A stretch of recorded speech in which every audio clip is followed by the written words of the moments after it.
So if you haven't heard, the Cavs are open to trading Kevin Love. Now this shouldn't come as a shock to anybody because they truly should have made this move years ago. Once LeBron James was gone, no more Kyrie Irving, there was no reason to hold on to Kevin Love. But the time has come.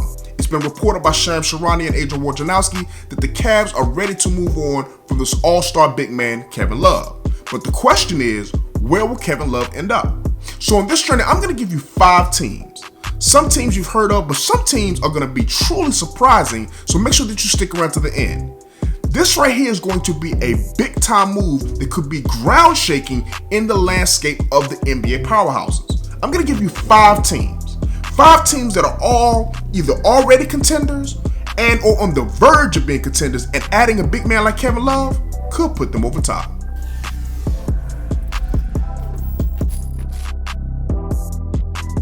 Welcome back to Journey of a Ballaholic, the best talk show for basketball addicts. I'm your host, General Hannibal X. Now, if you're looking for passion and in-depth analysis on the hottest NBA and college basketball topics, go ahead and subscribe to the channel. Let's go ahead and jump right into the beginning of this video. And on this topic, we're going to be talking about the 5 spots where I think Kevin Love should be traded.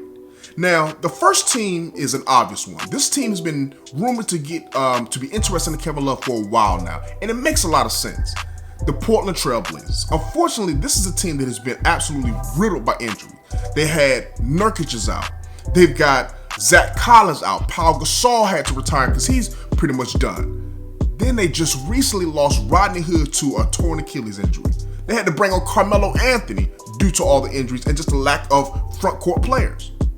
So where does that leave the Portland Trailblazers? Well, right now they're on the outside of the playoff race looking in, still trying to get into that 7th or 8th spot that I think they truly can claw their way to.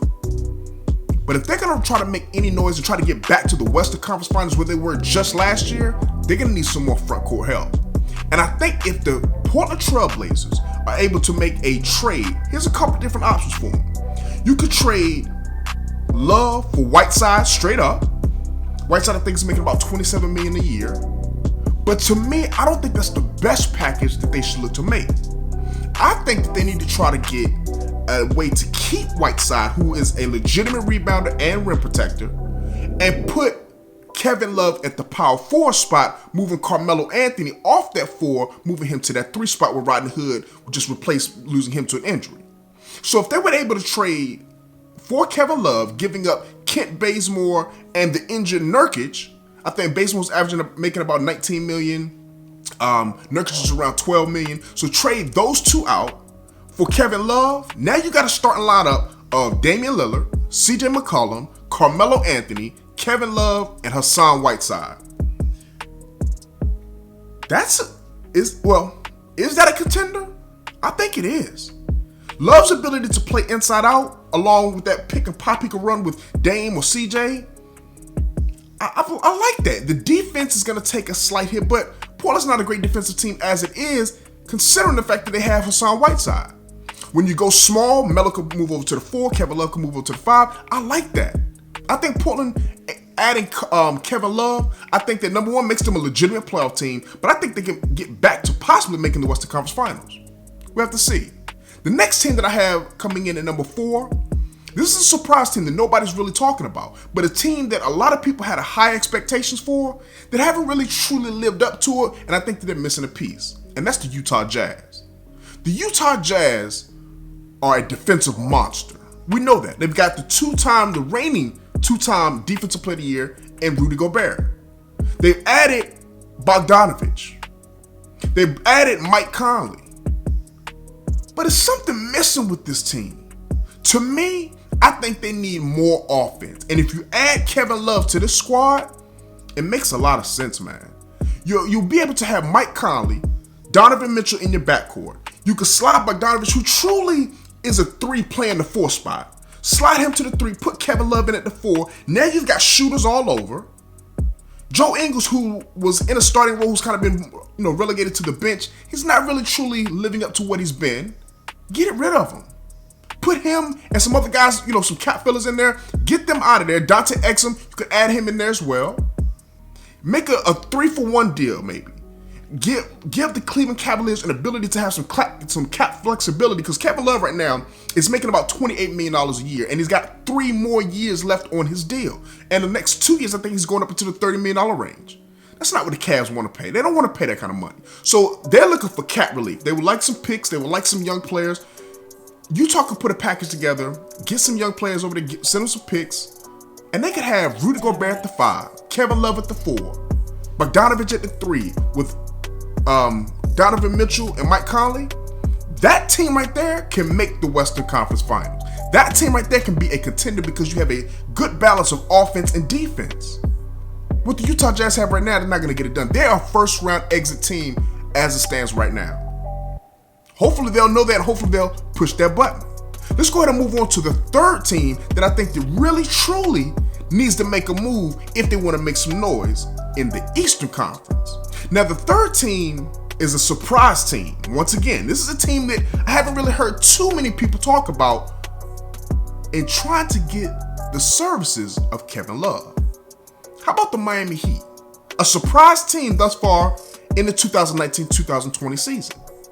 If the Miami Heat were able to take Goran Dragic, who's making about $19 million coming off the bench, and let's say Myers Leonard, add him who's making about $11 million, send those two out, giving the Cleveland Cavaliers cap flexibility, bringing back Kevin Love.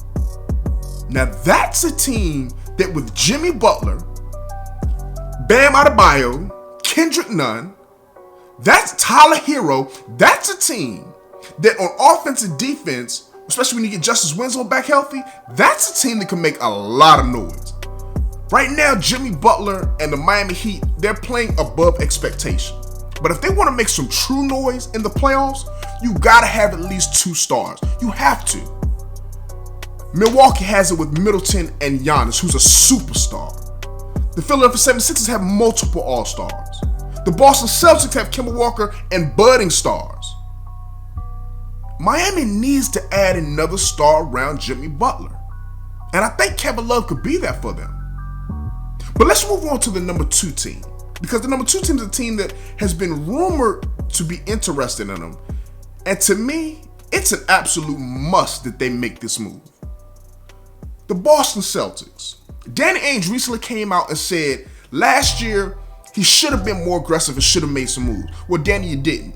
You've stockpiled draft picks year after year after year, and trade opportunity after trade opportunity, you've let it slip away.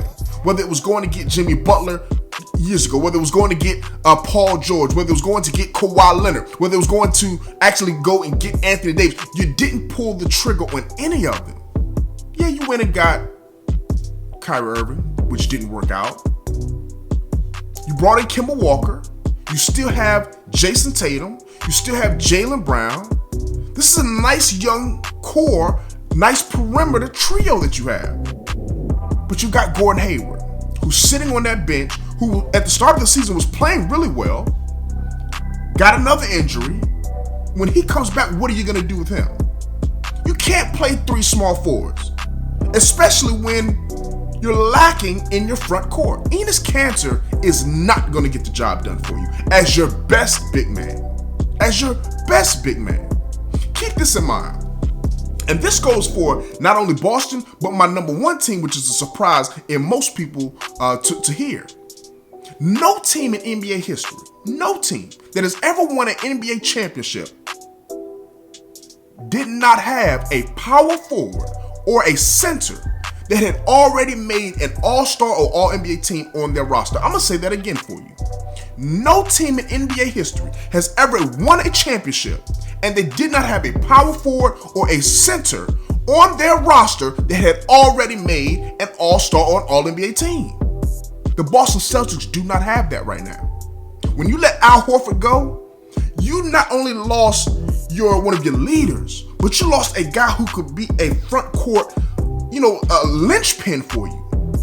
It's time to go get another one back. Kevin Love is not what he used to be. He's definitely not the Minnesota Kevin Love, and he's not a player who's going to come in and be your best player on any type of successful team. But you don't need that with this Boston squad. You've got Kemba Walker, a legitimate all-star.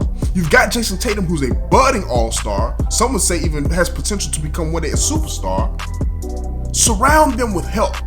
Surround them with the guy who can be a legitimate double-double guy, who can space the floor, giving Jaylen Brown the lanes he needs to drive, giving Jason Tatum and Kemba Walker the space that they need on the floor, who can steal on the defensive end, even though he's not a defender, is a legitimate rebounder, to start that break off, to get these young Celtics out on the open court and running. If the Boston Celtics truly want to challenge teams like Philly, teams like Milwaukee, you better add some front court help, somebody who's going to make the other teams work. You lost Horford to the Sixers. Bring in somebody who's going to make Horford work when you play the Sixers. Or if you're going to go small, and let's say bring in a Marcus Smart and slide Tatum or Brown over to the 4, you want to slide Kevin Love to that 5, bring Embiid away from the basket. They don't really have that right now. And I like the young guy, Williams, that they have on a defensive standpoint, but nobody's respecting him from an offensive standpoint. He's not spacing the floor, allowing driving lanes to make the perimeter guys' games easier for them. Kevin Love can do that. So that's a move I would love to see. But here's the number one team that I think that needs to go out and give Kevin Love a look, and it's a surprise team. Nobody's talking about this team.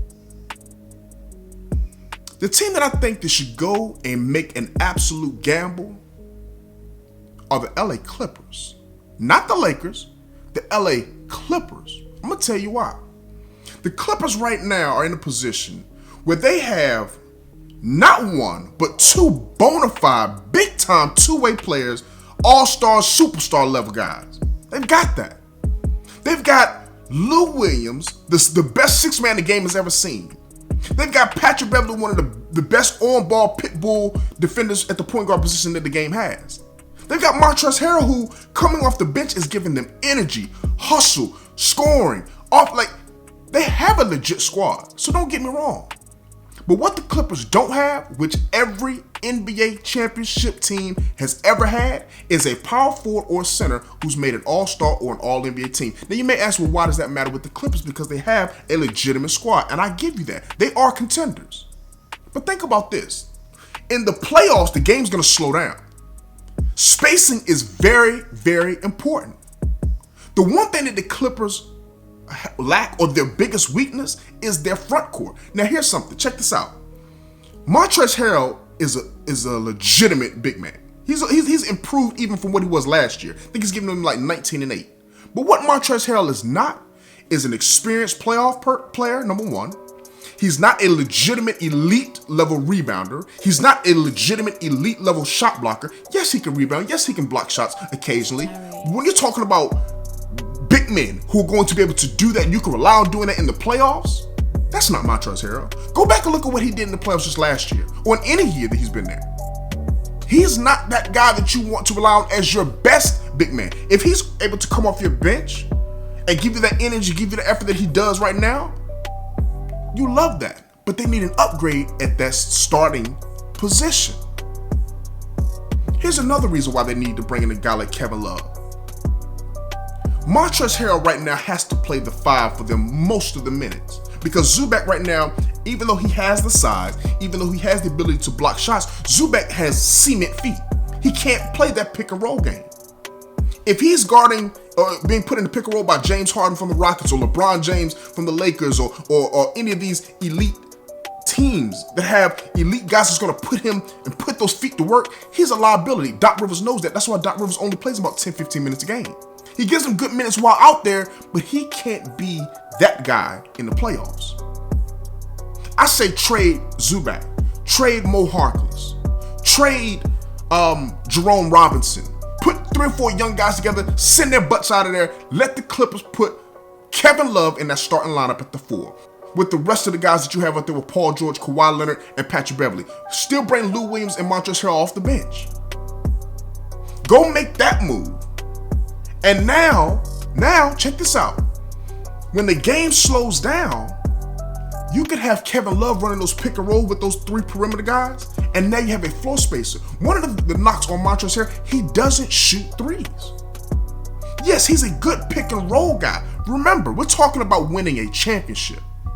One of the reasons why I still favor the Lakers over the Clippers is Anthony Davis's ability to play inside or out, to be a pick and roller and a pick and popper.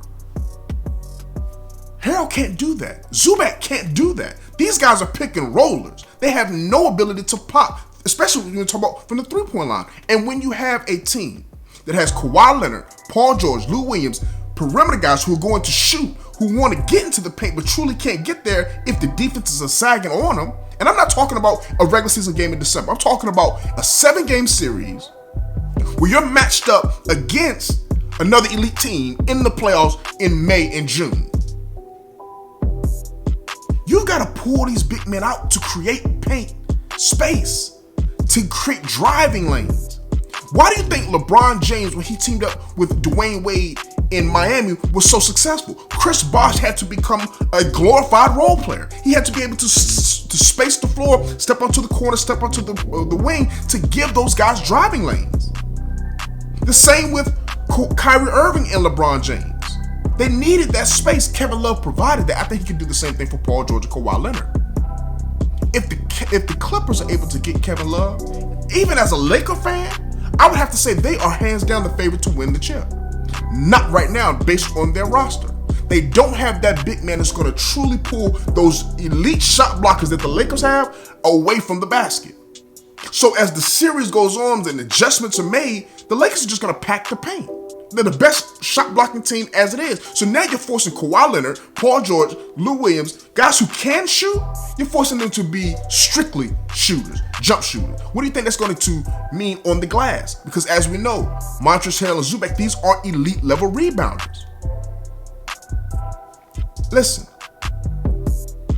the Clippers, the Celtics, the Utah Jazz, the Portland Trailblazers, the Miami Heat, these are the 5 teams that I think need to trade for Kevin Love. I've heard teams like Dallas and Denver. I don't think those teams truly need Kevin Love, right? I don't think that Denver adding Kevin Love really makes them that much better because you have Paul Millsap at that 4 spot who is shooting the lights out when it comes to 3. I don't think you need that. Porzingis for Dallas, he has that ability to step out and shoot that.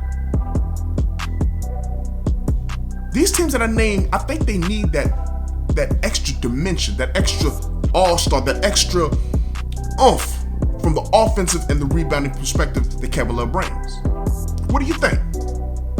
What do you think about the 5 teams that I named? And if you agree or disagree, who do you think the best fit would be for Kevin Love to be able to join to have a chance to win a championship or to make a deep run in the playoffs? He's not going to do anything with the Cavs.